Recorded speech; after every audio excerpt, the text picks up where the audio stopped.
bienvenidos y bienvenidas al programa Sobre la Mesa. Hoy quisimos hacer un programa distinto. En los últimos meses se han dado varias producciones culturales muy interesantes y muy importantes, y por eso es que hoy quisimos acá en Sobre la Mesa repensar lo que significan, digamos, las políticas culturales. Para eso contamos con la presencia de José Manuel Aguilar. Él es director artístico de la Compañía Lírica Nacional del Centro Nacional de la Música. ¿Qué tal, Marcela? Gracias por habernos invitado. Hola, Silvia, y a todos quienes nos ven por Canal 15. Bueno, y también contamos con la presencia de Silvia Baltodano, que ella es actriz, cantante y bailarina, y es fundadora y directora ejecutiva de Luciérnaga Producciones. Muchas gracias, Marcela. Placer estar aquí.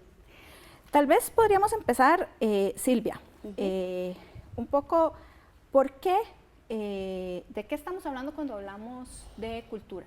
Porque normalmente cuando uno plantea el tema de cultura, la gente lo ve como algo accesorio, como algo que no tiene tanto valor, ¿verdad? Tal vez un poco resignificar lo que significa, digamos, la producción cultural. Yo creo que podríamos irnos a los números de la cuenta satélite del Ministerio de Cultura del 2012, en donde, si no me equivoco, el sector cultura genera más al país que la piña y el café juntos, y el turismo. O sea, y eso que el turismo, Costa Rica es conocido por su turismo, ¿verdad? Entonces ya en sí en Costa Rica la cultura es muy importante. Es una necesidad básica. Claro. Para mí, y es una plataforma para impulsar el desarrollo también. Entonces, pues sí, o sea, eso es cultura, una plataforma para impulsar el desarrollo, para abrir oportunidades, para generar trabajo. No solamente es el entretenimiento, que también es una necesidad. O sea, no es casualidad que, por ejemplo, Broadway, sus años dorados fueron después del Wall Street Crash, porque la gente necesitaba ir al teatro, despejarse, pensar en la esperanza de un mejor futuro, y ahí es donde surge, digamos, la época dorada del teatro musical, después de una crisis. Entonces, claro. José Manuel, efectivamente, digamos, siguiendo un poco lo que planteaba Silvia, ¿por qué es que nos cuesta tanto entender, ¿verdad?, como sociedad, el valor que tiene, digamos, la cultura, el valor que tiene no solo lo artístico, sino, digamos, todas las expresiones culturales para un país y para el desarrollo, que es precisamente lo que plantea Silvia? Es una pregunta interesante. Yo creo que hay un problema de concepto de qué es cultura o qué es el resultado cultural, veámoslo de esta manera. Mucha gente en el ¿cómo se llama?, en lo que es la totalidad del pueblo, digamos, en la generalidad, piensa o cree que la cultura es un servicio, y en realidad la cultura debe ser visto como un producto. Lo que pasa es que es un producto intangible, y ahí es donde a veces nos cuesta entender cómo enfrentamos nosotros el concepto cultural general. Bien lo decía Silvia, la cultura produce, la cultura genera, y el Ministerio de Cultura, al menos, es uno de los ministerios a los cuales se le asigna el menor presupuesto, sí, además, de la cartera, de todas las carteras, pero es uno de los más extensos, porque en todos los cantones ahí está el Ministerio de Cultura representado de alguna manera. Entonces, es un poco el concepto, ¿verdad? Yo a veces, ahora con la cuestión de las redes sociales, cuando surgen noticias sobre el Ministerio de Cultura de diferente índole, y uno se pone a leer los comentarios y uno dice, ¿para qué un ministerio que no sirve para nada? Ese es el concepto. Sí, eso es el típico comentario. El típico, ¿verdad?, comentario de la persona raza que no entiende o que no ha llegado a entender lo que significa para un país tener una cartera de gobierno que se desarrolle en los temas culturales, cuando lo más importante para un país es la cultura, o sea, es el tema cultural, el producto cultural. Lo que produce culturalmente es identidad, es nuestra razón de ser. A veces nos quejamos de que Costa Rica no tiene identidad, claro, a veces no la tiene, que somos, ¿cómo se llama?, nos dejamos influenciar por otras culturas extranjeras. Bueno, ahí tiene que ver mucho el asunto de cómo conceptualizamos nosotros el producto cultural y quiénes somos. Si nosotros reforzamos eso, vamos a tener más identidad y no necesitaríamos influenciarnos por otras culturas. ¿Y no será que también eso lo refuerzan nuestros líderes políticos cuando hay que recortar presupuesto? Siempre lo primero que está en la lista para el recorte es cultura.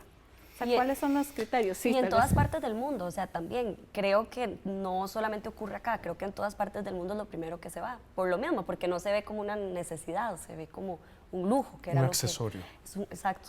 Algo que está de más, que podemos eventualmente, ¿cómo se llama?, ignorar o simplemente cortar, porque no genera.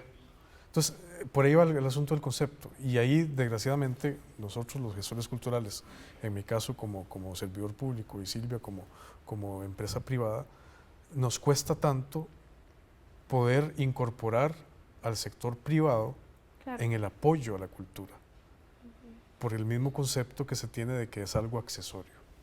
Silvia, precisamente usted está desarrollando, ¿verdad?, este proyecto de Luciérnagas que efectivamente es más privado, pero bueno, ¿cuál ha sido, cómo ha logrado, digamos, generar relaciones o alianzas con el sector público? Porque bueno, al final tampoco es bastante difícil en un país como el nuestro generar producciones de alto, digamos, nivel. Sí, o sea, la alianza con el Estado ha sido primordial, ha sido, o sea, como te decía ahora en maquillaje, sin ellos no habríamos podido realizar estos proyectos de la calidad que se lograron realizar. Entonces, creo que eso es algo muy importante de hacer énfasis, o sea, creo que la empresa privada y el sector público deben trabajar juntos, por varias razones, ¿verdad? O sea, con toda la experiencia y tal vez el presupuesto que pueda tener el sector público, también hay mucha burocracia, claro, ¿verdad?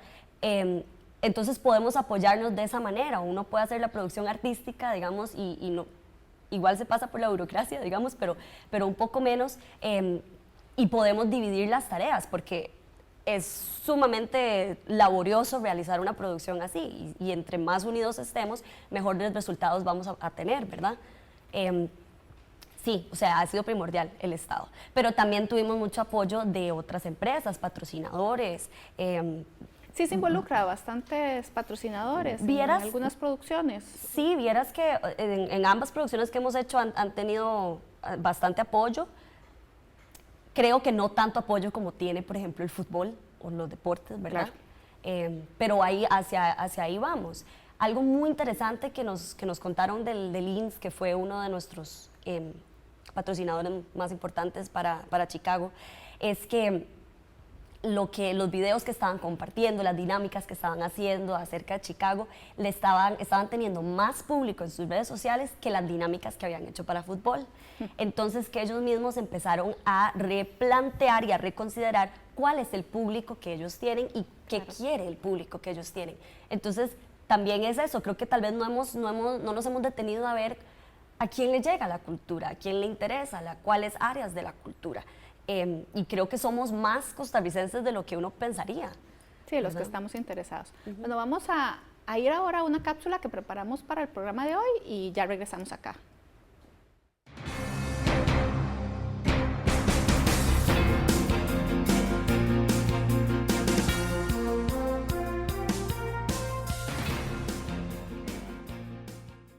Bueno, el aparato estatal sí ha sido indispensable para la labor que realizo. Se ha vinculado con otras organizaciones comunitarias, no necesariamente de índole estatal, también con asociaciones o con grupos independientes. Sin embargo, desde la producción que he realizado, orquestal o de bandas sinfónicas, en este tipo de música, he trabajado con el CINEM, el Sistema Nacional de Educación Musical. He sido parte del Ministerio de Cultura varios años, durante 6-7 años.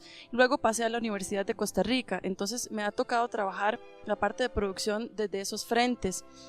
Obviamente hemos utilizado los recursos que nos brinda el Estado, como los transportes que utilizamos para mover a las orquestas, el instrumental, el equipo, ¿verdad? Eso pues sí es indispensable, el Estado nos lo ha brindado.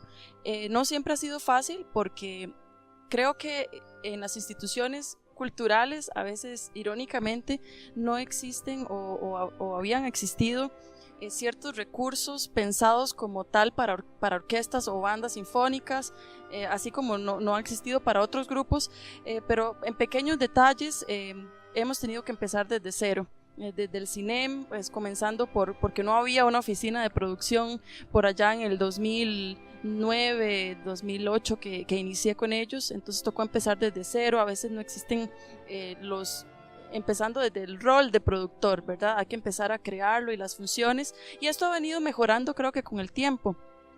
Pero sí puedo decir que desde la institucionalidad existen los recursos mínimos, creo, para iniciar proyectos de este tipo.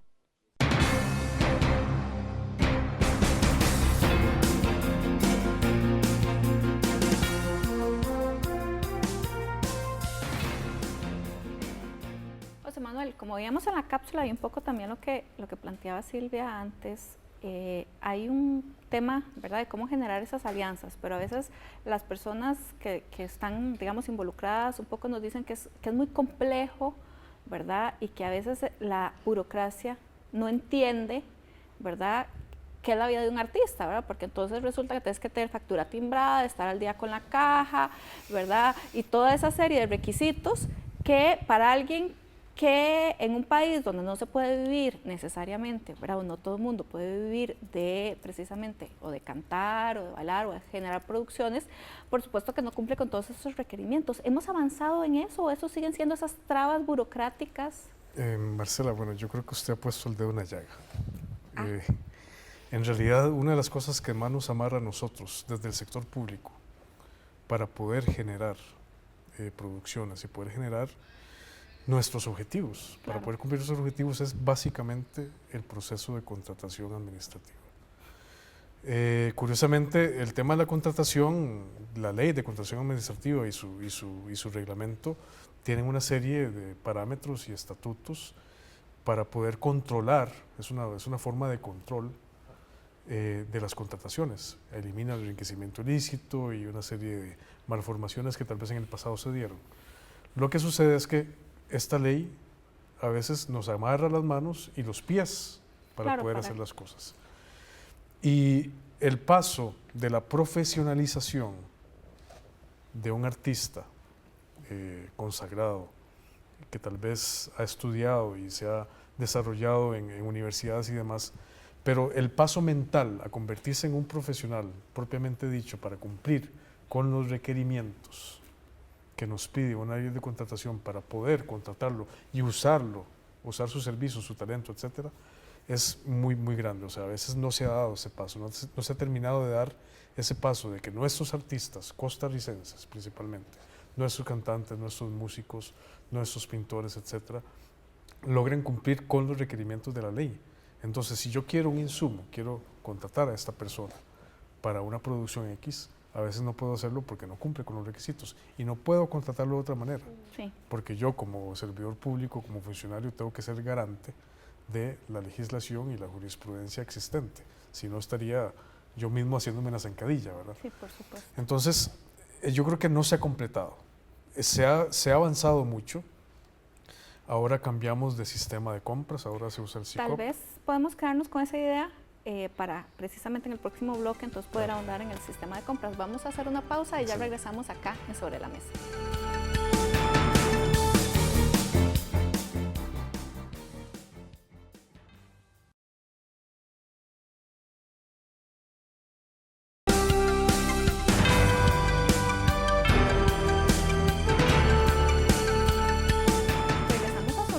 Analizando el tema de repensar las políticas culturales. Antes de irnos a una pausa, precisamente José Manuel nos explicaba que algo se ha avanzado, ¿verdad? Ahí fue donde lo cortamos. Bueno, ¿qué hemos avanzado con el tema de las compras precisamente para poder hacer más fácil la contratación de un grupo de profesionales que es bastante particular?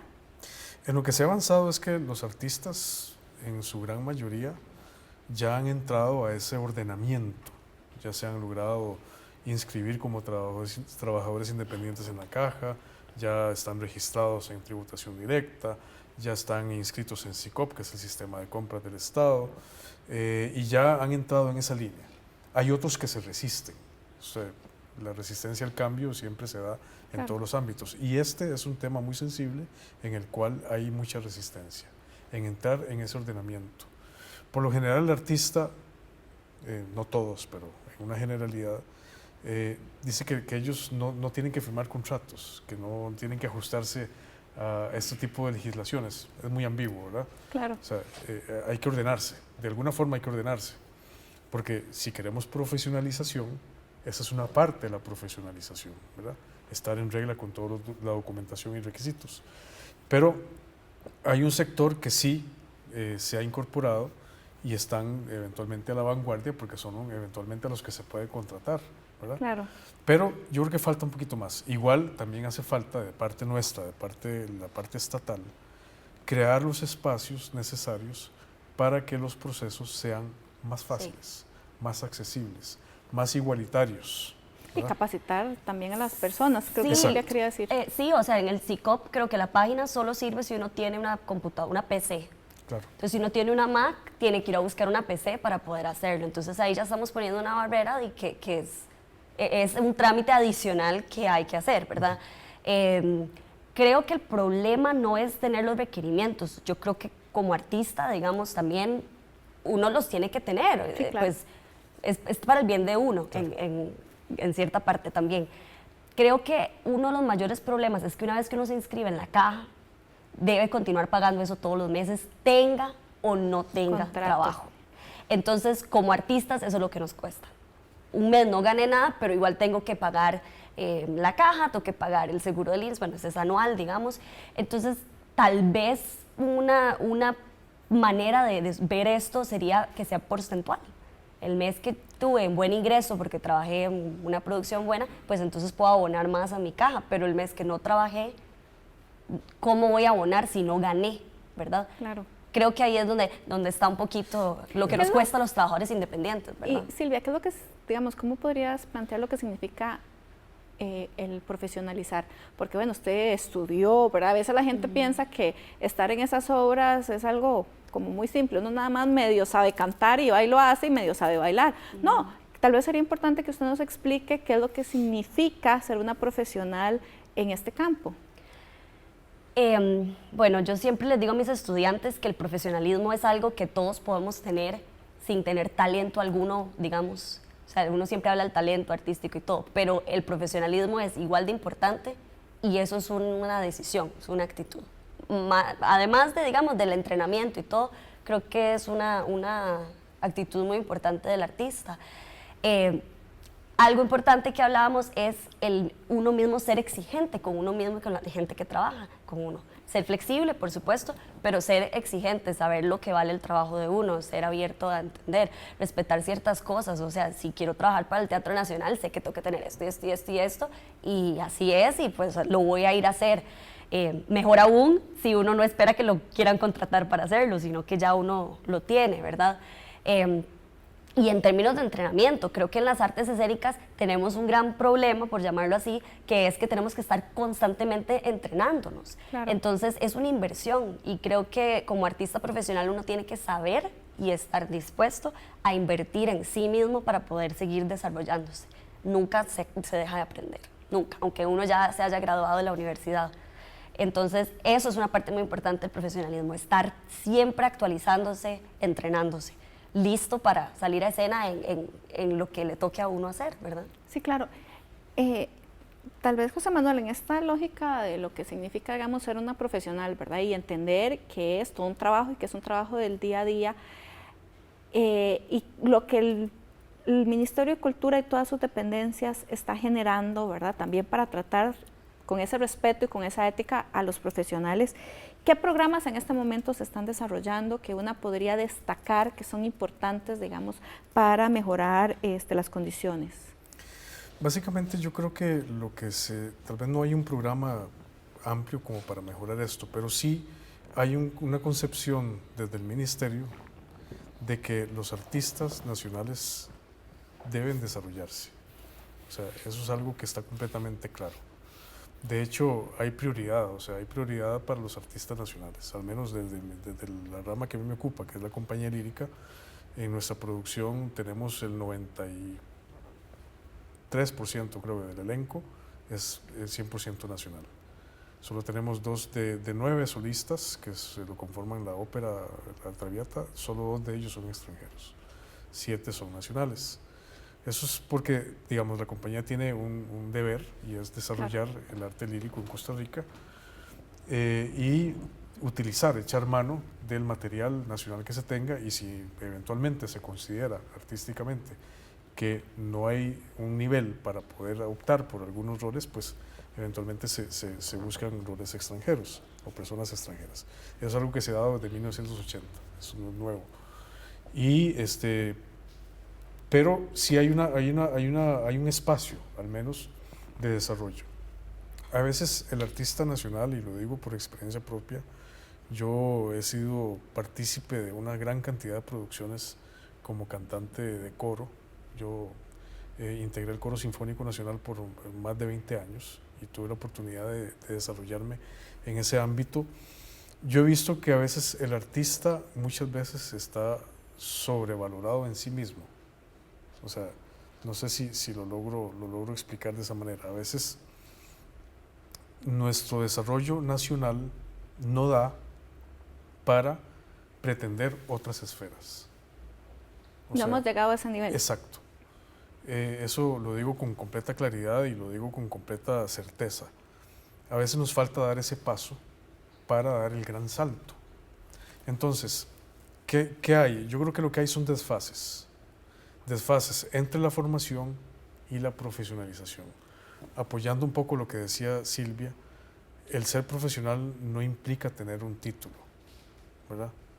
Aunque en muchos espacios es necesario el título para poder desarrollarse. Si usted no tiene el título en ciertos espacios, usted no puede desempeñarse. Pero dentro de la formación profesional, la consecución del título y el salto para poder desarrollar su arte, hay un desfase. Yo creo que hay un eslabón que nos falta. ¿Y qué está haciendo el ministerio para ese desfase? ¿Qué se está trabajando? Pues, bueno, en realidad hay muchos espacios. Hablemos ahora, Melissa, a quien conocemos bastante bien, hablaba del CINEM, por ejemplo. El CINEM es, si bien es cierto, es un espacio no profesional, pero es un espacio donde el adolescente, el niño, se desarrolla en una rama que tal vez no se va a desarrollar profesionalmente, pero le va a permitir desarrollarse como persona. O sea, es una forma, es un medio por el cual, al aprender música, va a desarrollarse íntegramente como persona. Entonces, si bien es cierto, tal vez es un poco intangible lo que estamos hablando, ¿verdad? Porque no se puede medir tal vez, o no se puede medir ya, se medirá en un futuro de 10 años, 15 años, en un largo plazo. Pero es una manera, es un intento para integralmente formar a una persona. Repito, tal vez no, este chiquito, este adolescente no va a ser profesional en música, pero sí va a tener la experiencia de trabajar en equipo, la experiencia de escuchar a los demás, la experiencia de ser dirigido, la experiencia de trabajar por un objetivo. O sea, son cosas que le van a ayudar en su vida continua profesional. El CINEM es uno de los grandes desarrollos, de los grandes resultados de un desarrollo cultural. Silvia, en las producciones que ustedes ya han planteado, ¿han encontrado ese desfase? ¿O ustedes cómo han logrado, digamos, contratar, digamos, a la cantidad de músicos, bailarines, cantantes, que era lo que hablábamos antes del programa, ¿verdad? Que no solo que sean bailarines, es que también canten, ¿verdad? ¿Eso cómo lo están logrando? Bueno, nosotros siempre hacemos audiciones para el equipo que va a formar parte del musical. Y es algo interesante porque cuando hicimos las audiciones de Chicago, nos llegaba por ahí que alguna gente decía, no, yo no voy a ir porque siempre contratan a los mismos. Sí. Y nosotros decíamos, pero siempre, ¿cuándo? Si solo hemos hecho un musical. Sí, claro. Y ahora viene el segundo, o sea, ¿cómo van a ser los mismos? Entonces, creo que ahí es tal vez lo que decía don José, ¿verdad? Que uno como artista dice, no, yo no voy a ir a audicionar. O yo, en vez de tal vez ser abierto y decir, bueno, mira, yo no sé cantar, pero voy a decirle a mi amigo que es cantante que me dé unas clases, yo se las cambio por clases de baile porque también, no sé, o llego a algún acuerdo y me preparo para ir a la audición. Y si no me va bien y no, digamos, no es que no me vaya bien, no me aceptan, pues voy a descubrir muchas cosas en las que tengo que trabajar como artista. Si quiero llegar a estar en un musical, no necesariamente en general, ¿verdad? Entonces, eso siento que pasa ocasionalmente, pero realmente tuvimos casi 300 personas que audicionaron en West Side Story y para Chicago. Y creo que eso demuestra unas ganas de aprender, de desarrollarse en otras áreas, de crecer. ¿Cuántas ¿verdad? personas se contrataron para cada uno de los musicales nacionales? Sí, para West Side Story, 30.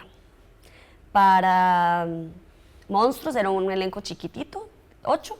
Y para Chicago, 20. Sí, estamos hablando de bastantes personas. Y la diferencia entre Chicago y West Side Story es que cuando llegaron a las audiciones de Chicago, todos los artistas, casi todos, estaban mejor preparados. Se habían preparado en canto, los actores se habían preparado en baile y en canto, ¿verdad? Entonces ya se veía una unidad y por eso también es que el musical en calidad artística fue superior a West Side Story, precisamente por la preparación, por el profesionalismo de estos artistas, de aspirar a algo más y querer lograrlo, ¿verdad? Claro. Estamos acá en Sobre la Mesa repensando las políticas de cultura. Vamos a una pausa y ya regresamos.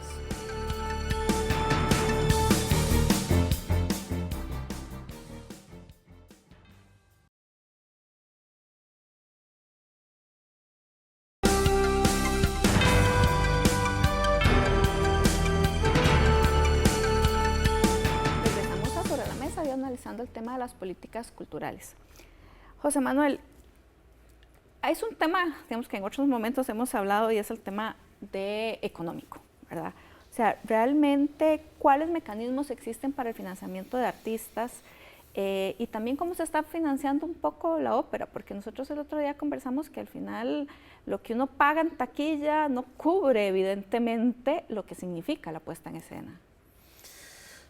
Bueno, eso es una realidad muy, muy triste y en realidad es bastante serio, porque el costo que tiene una producción es bastante alto. Claro. Porque al ser un producto cultural de alta calidad, porque buscamos la excelencia siempre, o sea, tenemos una responsabilidad de generar espectáculos de alto nivel. Y al hablar de alto nivel, estamos hablando de dinero. Por supuesto. Porque no podemos menospreciar el talento y el producto que dan los artistas. O sea, hay que pagarlo.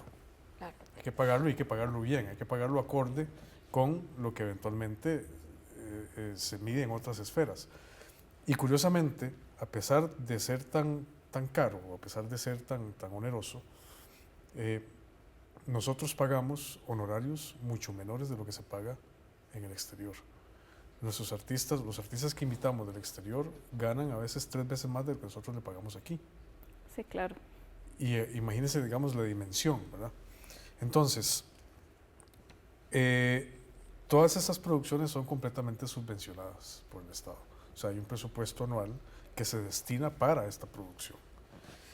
Si nosotros nos pusiéramos a calcular los precios de los boletos con el fin de al menos alcanzar el equilibrio operativo o equilibrio financiero, estaríamos hablando de que cada boleto tendría que costar como 80,000 o 90,000 colones. A sala llena, más o menos alcanzaríamos los costos, cosa que no sucede.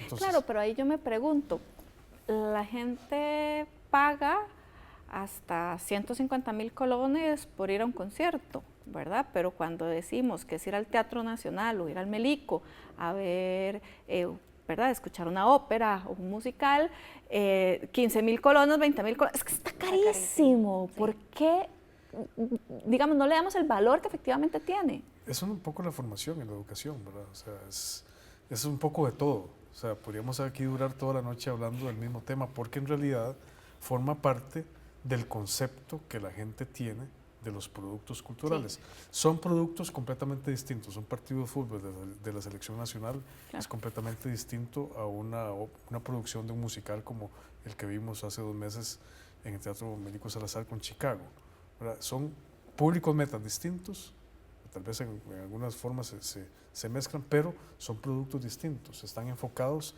a un público distinto. Entonces ahí va un poco la concepción que hablábamos. O sea, yo sí pago 30.000 colones o 25.000 colones para ir a ver la selección, porque está Keylor Navas, porque está Brian Ruiz, etcétera, pero no voy a pagar 25.000 colones o 20.000 colones para ir a ver a Silvia Baltodano. Es la realidad. O sea, es el concepto que se tiene del producto que compramos. Y creo que también es responsabilidad de los productores y ¿verdad?, de todos los que estamos gestionando este tipo de actividades, de promocionarlo, no que lo compren por ser nacional, ¿verdad?, sino que vayan porque es bueno. Porque es de calidad. Es un producto bueno. Es un porque, producto de ¿verdad?, alto uno nivel. a veces tiende a ver como, ay, no sé qué, yo lo compro porque es nacional. Ok, pero es bueno. Sí, sí, es bueno. Ah, ok, entonces, no es que sea nacional o no es irrelevante, es que no podemos medirlo con, es bueno o es nacional. No, Son es cosas bueno. distintas. Y es nacional, ¿verdad? Además, el Además, el plus es que es nacional. Exacto. O sea, Es el plus. en realidad el que compra productos culturales debe primero ver la calidad, Claro. Exacto. indiferentemente de quién se presente, ya sea nacional o extranjero. Ese no es el punto. El punto es que va a disfrutar de 2 o 3 horas de un espectáculo de alto nivel, como si estuviera en Broadway Exacto. o como si estuviera En en el la Met. Ópera de Viena o en el Metropolitan Opera. Sí. Va a estar sentado viendo un espectáculo producido con fondos públicos, en nuestro caso, de una manera muy cuidadosa, bien administrada, tratando de darle a ese público, al público existente y generando nuevos públicos, un producto de alto nivel. Claro. Y son Ese es fondos el que se quedan aquí, o sea, ¿cuántas personas se necesitan para hacer estas producciones? ¿Cuántos constructores estamos hablando? ¿Cuántas personas de cocina? ¿Cuántos productores? Asistentes, diseñadores, fotógrafos, o sea, es Sonido, es luces. todo. Entonces eso se queda aquí, eso se reinyecta al país para poder seguir desarrollando y creando. Tal vez para seguir con la Sí. discusión vamos a ver una cápsula, ¿verdad?, que un poco nos identifica algunos obstáculos de los que ya hemos planteado. Vamos a ir a una cápsula.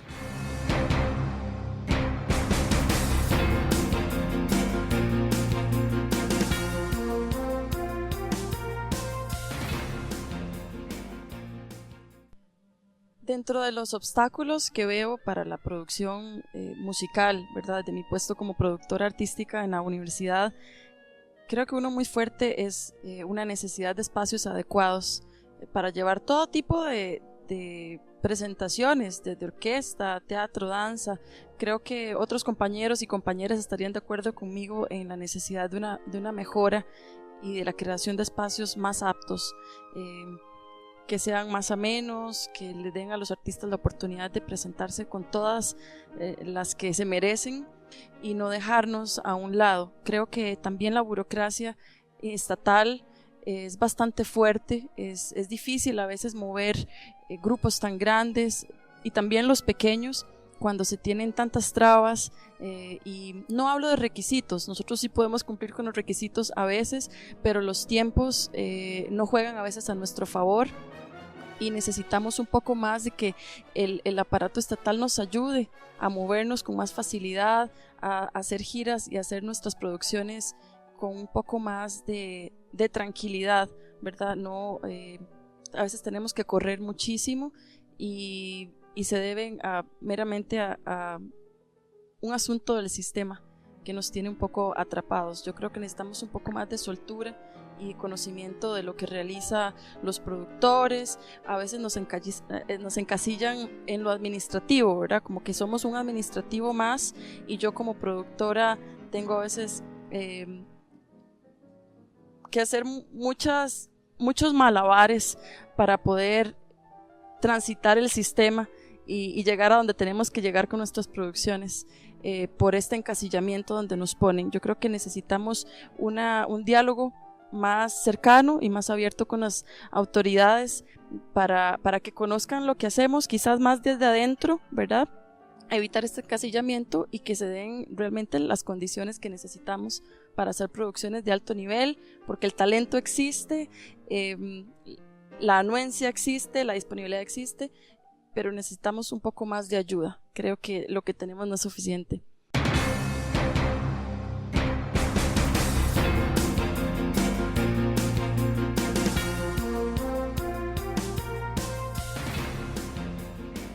Silvia, ahora que estábamos precisamente viendo la cápsula, usted sonreía cuando hablaban de los malabares que hay que hacer para poder montar cosas. ¿Cuáles son los principales obstáculos y cuáles son los malabares que ha tenido que hacer usted del sector privado para poder montar diferentes obras? Hablemos primero, como estamos hablando de la parte económica, algo muy importante, ¿verdad? Y ligándolo un poquito al precio de la entrada. Claro. Nosotros por cada producción que hacemos empezamos ya del inicio por lo menos con un 35% menos de la taquilla que se van en, por ejemplo, las licencias. Las cosas que nosotros hacemos son con las licencias apropiadas, por supuesto. No se las dan a cualquier persona. Las de Chicago las estuvimos negociando como por 6 meses. Vieron nuestro trabajo previo, etcétera. Hay ciertas condiciones que hay que respetar. Eso es un porcentaje de la taquilla. Además de eso, aunque el espectáculo sea en el Melico, siempre hay un impuesto que hay que pagar de espectáculos públicos al Teatro Nacional, que es un 6%. Además, la Municipalidad de San José, que es un 5%. Además, ¿verdad? Entonces, sí, va sumando primero, y sumando y sumando. Exacto. Entonces, malabares, primero, bueno, ¿cuánto le ponemos a la entrada para no salir perdiendo? Porque no tenemos cómo salir perdiendo, digamos. O cuántos patrocinios tenemos que conseguir, o de dónde podemos sacar aquí, a dónde quitamos esto. Bueno, quitemos 3 tubos de la escenografía para poder tener las luces, ¿verdad? O sea, es realmente malabares de cuidar los recursos y de estirar, no solo malabares, sino también estirar hasta lo máximo que uno pueda los recursos que tiene. El apoyo de la gente, tenemos un montón de pasantes que pues lo hicieron como voluntarios, que también sin ellos no habríamos llegado a esa calidad. Los tiempos de pago, por ejemplo, al ser una coproducción con el Estado, aún no hemos recibido la taquilla, hay que hacer un finiquito, entonces a partir de ahí se le puede pagar a los artistas, entonces, ay, bueno, claro, la presión de que hay que pagarle a los artistas. La presión y de dónde, cómo les pagamos ahora, ¿verdad? Si no nos han pagado ellos, de dónde, entonces, pucha, es complicado, ¿verdad? Otro tipo de malabares, por ejemplo, los espectáculos, Hacienda nos dijo que los espectáculos de teatro no teníamos que pagar impuestos de venta, creo. Es que no manejo muy bien esos temas, sí, imagino que pero tenemos entonces era ahora pedir renta. Creo que es renta.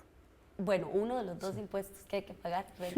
No, yo creo que renta sí tenemos que pagarlo siempre, pero entonces es ahora pedirlo y el crédito fiscal y es un año después y eso no lo devuelve. Entonces como es un montón de cosas que cuando uno inicia uno no se imagina.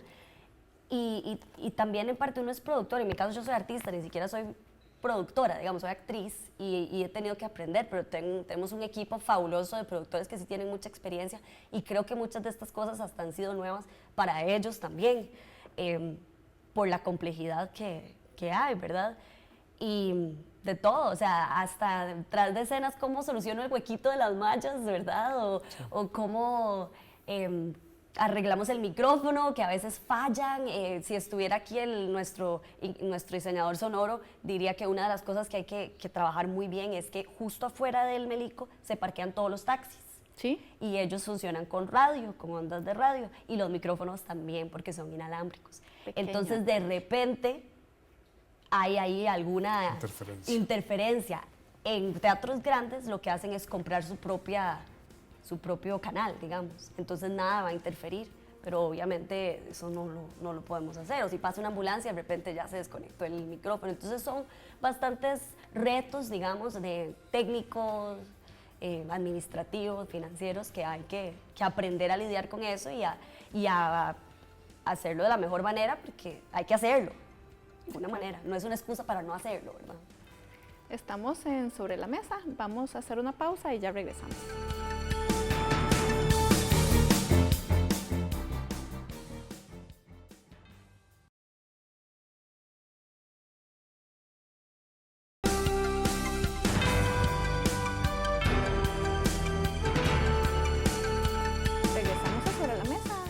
El tema de repensar las políticas culturales. José Manuel, ¿cuáles serían, digamos, los principales retos con los cuales se tiene? Ya un poco escuchamos a Silvia de los obstáculos desde el sector, digamos, privado, pero también desde el sector público, ¿verdad? Que a veces uno podría pensar que es más fácil. En realidad, lo que hablaba más o menos Silvia tiene que ver mucho también con nosotros. A veces nosotros tenemos que estirar el presupuesto. Claro. Ese es uno de los principales puntos críticos, el presupuesto, porque siempre hay recortes. Y tal vez uno proyecta algo para el próximo año y en enero, febrero, ya cuando está asignado el presupuesto, hay un recorte. Entonces, me quita tela para poder producir, o me quita recursos para poder cumplir con los objetivos que me había trazado. Otro de los retos principales, yo creo que es la continuidad de los servicios. O sea, usted como politóloga lo sabe, o sea, en 4 años de una gestión administrativa no se pueden hacer las cosas. No. Y al menos, digamos, en mi caso personal, yo asumí este puesto hace 3 meses y estaré hasta mayo del otro año, porque así es el puesto. Entonces, lo que puedo hacer yo, a mí se me llamó para cumplir, sacar esta producción adelante y ver qué se podía planificar para el otro año y ordenar algunas cosas administrativamente hablando. Pero yo termino el 8 de mayo, ya quedará, si viene otro jerarca y le gustó mi trabajo, pues podré continuar, tal vez no. Yo estoy hasta el 8 de mayo, pero la continuidad de los trabajos, de los servicios, de los puestos, es fundamental para poder crear políticas culturales convincentes y duraderas. Porque si cambiamos cada 4 años, cada año, cada 2 años, etcétera, todo se va acortando y nunca se va a terminar un proyecto macro a largo plazo.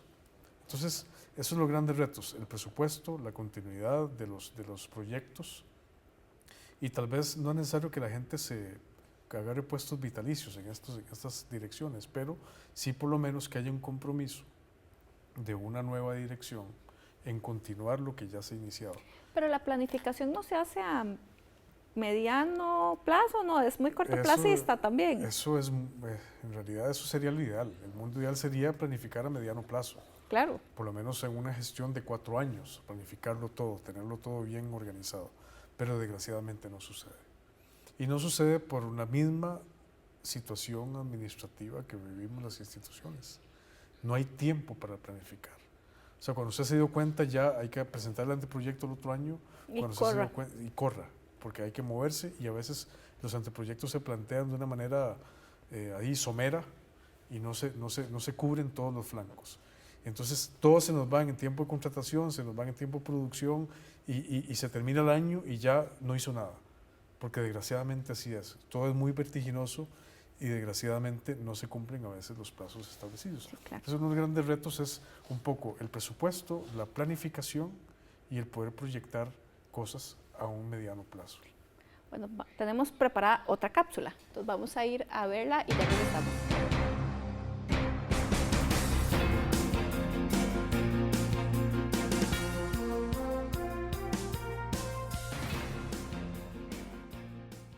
Bueno, la recomendación es que inviertan en política, digamos.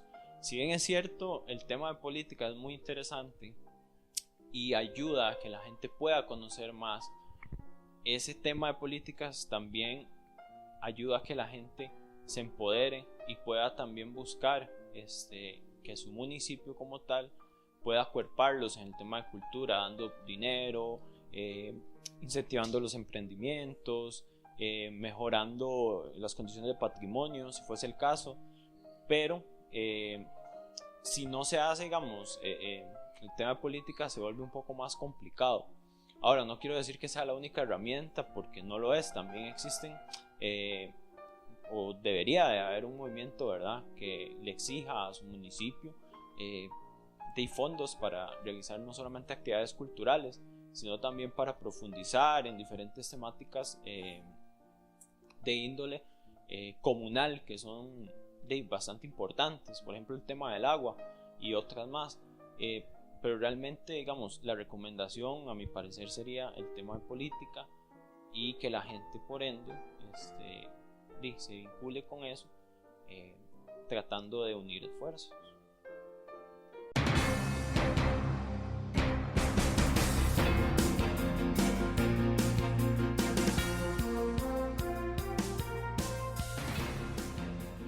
Tal vez José Manuel, precisamente nos planteaba en la cápsula el tema de una política, ¿verdad? ¿Qué se podría recomendar, ya para después que Silvia también nos lo plantee, digamos, desde el otro lado de la acera? ¿Qué recomendaciones se podrían plantear? ¿Es necesaria una política o un plan a mediano o largo plazo? ¿Qué son cosas, digamos, importantes en este momento? Creo que yo me iría con lo que hablaba Melissa en una de las cápsulas anteriores, y es un diálogo.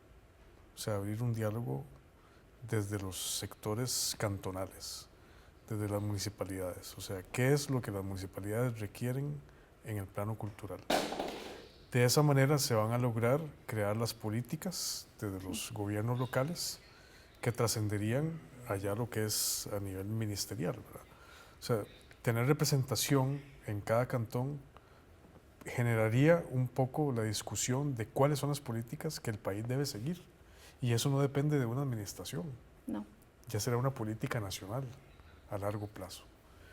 Creo que Alexander hablaba un poco de los dineros y hablaba un poco del financiamiento. Bueno, hay proyectos que son financiados, como ProArtes en el Teatro Merico. O sea, hay apoyo que se da a los artistas en los que ellos pueden, a través de un financiamiento, tal vez no es muy grande, pero de algo funciona, para poder desarrollar su proyecto, ¿verdad? Su proyecto cultural. Entonces, o sea, hay accesibilidad, hay formas, hay métodos. Es importante conocer, investigar. La página del ministerio tiene mucha información de cómo poder acceder a los servicios del ministerio y cómo poder ser parte de toda esta gama cultural. Yo invito a la gente que todavía tiene dudas a indagar un poco de todos los servicios, todas las adscritas que tiene el Ministerio de Cultura en el plano de música, pintura, danza, en fin, hay una serie de todas las artes desarrolladas y ampliadas en el Ministerio de Cultura que pueden acceder las personas y buscar generar un espacio, generar un nicho, no necesariamente como lo ha hecho quijotescamente, tal vez Silvia, para decir un término con Luciérnaga, porque yo he sido testigo de las producciones que ellos han hecho y son loables verdaderamente. Y ahora nos hablaba Silvia de esto, o sea, todos los esfuerzos y sacrificios que la empresa privada debe desarrollar para poder generar producciones de tan alto nivel como las hemos visto. Pero ahí están, claro. son una realidad, se puede hacer. O sea, ya hay un nicho, ya hay un camino. Ahora hablábamos tras cámaras de que hay un público que ya se generó, que está ahí. Sí, que está pendiente. Sí, y sabemos que si el otro año Luciérnaga produce algo más, sabemos que va a tener público. Igual nosotros, desde la compañía lírica, desde el Centro de la Música, nuestras producciones tienen un público que tenemos que seguirlo atendiendo, claro. Pero también tenemos la obligación de generar nuevos públicos. Por supuesto. Porque ese público que está ahí ahora puede que en 10 años o 15 o 20 ya no esté. ¿Y qué pasa con ese vacío que van a dejar? Tenemos que irlo generando desde ya para que el producto siga trascendiendo. Claro. Tal vez, Silvia, en recomendaciones me interesaría que nos plantearas como en dos niveles, ¿verdad? Uno hacia, digamos, la institucionalidad que trabaja el tema de cultura y otro hacia las personas que están emprendiendo en temas de cultura. Ok. Bueno, yo puedo decir que nosotros hemos sido testigos de un muy buen diálogo, una muy buena apertura por parte del ministerio en ese sentido, porque obviamente hemos recibido el apoyo. Entonces, para los emprendedores, creo que si uno tiene un proyecto que está bien planteado, que es bueno, que tiene cierta calidad, creo que aunque es difícil acercarse, obviamente creo que si se persevera, se puede eventualmente tener ese apoyo o bien concursar, ¿verdad? Creo que es una cuestión de perseverancia y de no decir, no, es que no me van a apoyar. No, pues no tengo nada que perder, digamos. Si no lo puedo hacer, bueno, nunca lo hice, ¿verdad? O no lo hice por este lado, voy a buscar el apoyo por otra parte. Entonces creo que eso es muy importante. Y por otro lado, yo quería hablar algo de la empresa privada, apoyando a la empresa privada también. Bueno, también. Por ejemplo, creo que varios teatros en Estados Unidos, el Metropolitan Opera House, el Rockefeller Center, todos esos se financian, tienen cierto apoyo del gobierno, pero se financian por patrocinadores, digamos. Exacto. Y son personas o familias o instituciones que donan constantemente. Ellos no se financian por el valor de la entrada, porque es imposible, o sea, hasta esos lugares, para tener esa clase de producciones, esa clase de artistas, esas oportunidades que dan, se necesita otro tipo de apoyo. Entonces ahí es donde viene la importancia de la inversión en la cultura, en el arte por parte de otras empresas privadas. No lo dejemos solamente al Estado, o sea, el Estado tiene una gran responsabilidad ya en sí, y creo que si nosotros como privada, empresa privada, podemos aportar algo para la cultura o el área en el que uno se desarrolle y contribuir al país, creo que también es nuestra responsabilidad como ciudadanos hacerlo. Claro, sí. Sí, yo creo que eso que decía Silvia es muy importante y volvemos a lo que hablamos al inicio, el primer bloque, que es convencer a la empresa privada y a no solo la empresa privada, o sea, todo el sector, toda la población, de que invierta en cultura, de que verdaderamente es factible. Ahora Silvia mencionaba lo del Metropolitan, o sea, usted abre un programa de mano del Metropolitan Opera House y son 20 páginas o 10 páginas con la lista de los sponsors, Sí, claro. los patrocinadores, familias completas, empresas completas, personas físicas que dan miles de dólares para la producción. Hay una familia que compra no sé cuántos boletos, compra 100 boletos para una temporada y los regala. O los vende a un precio, boletos de $200. Sí, que los vendan. Y los venden a $20, a $10, para que personas que no tienen acceso logren ir y preguntar en la boletería por un boleto de $10 de los que regaló la familia tal y poder acceder al producto.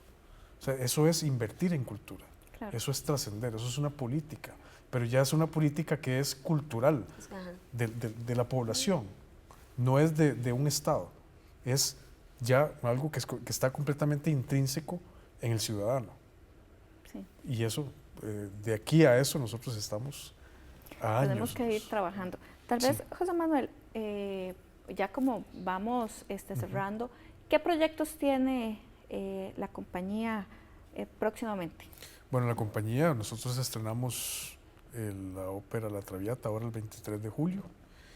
En 6 funciones vamos a estar en el Teatro Popular Américo Salazar, 23, 25, 27, 28, 30 de julio y 1 de agosto. Y tenemos un proyecto que estamos ahí desarrollándolo para hacer 2 conciertos de la zarzuela Los Gavilanes, que se presentaría también en el Américo Salazar en el mes de octubre. Eso es algo que estamos ahí trabajando en él para poder desarrollarlo, y luego de eso pues estaremos ya planificando todo lo que viene para 2018, Claro. que serán las producciones que podríamos hacer en 2018. Silvia, ustedes desde Luciérnagas, ¿qué están pensando empezar a trabajar o que ya están empezando? Bueno, tenemos varias cositas pequeñitas que vienen. El próximo viernes 23 de junio tenemos un concierto de teatro musical con una invitada especial del Reino Unido y varios artistas nacionales. El 24 y 25 de agosto tenemos la segunda gala de teatro musical. El año pasado hicimos una y fue por invitación. Este año pues queremos hacerla abierta al público para que todos puedan disfrutar. Esperamos poder hacer una segunda temporada de Chicago el próximo año, si todo sale bien, si podemos malabarear todo bien. Y tenemos un show muy diferente de magia e ilusionismo el próximo año con el mago que nos asesoró en Chicago. En Chicago, que yo le decía ahora a Silvia que todavía no he entendido cómo fue que Yo tampoco. desaparecieron a la rusa.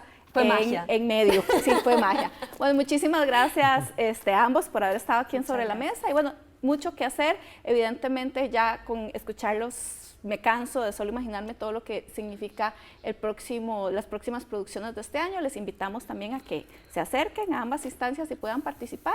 Muchísimas gracias y nos vemos la próxima semana.